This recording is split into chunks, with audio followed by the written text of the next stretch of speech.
نوم احمد سیار مخلص دی د وردګ ولایت یم د سیدآباد ولسوالۍ یم د شیخ آباد درې یم. هغلته چې دی ډېر خلک چې تعلیمداره دي، تعلیم یې کړی دی، پوه خلک شته چې وردګ اگر چې د علم یو بنسټ ایښودونکی ځای دی، علم لري، ټول پوه خلک دي، نو هغه خلک چې هلته خوند یې میراث غواړي یا میراث ورکوي په خپله خوښه ډېر ورکوي.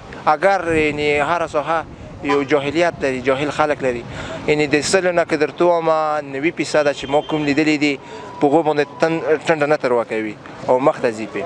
نو هغه خلک چې میراث نه ورکوي دا خو په قرآن په حدیث باندې ثابته شوې خبر ده چې میراث شته دی، میراث دې ورکړه، شرعي حکم دی.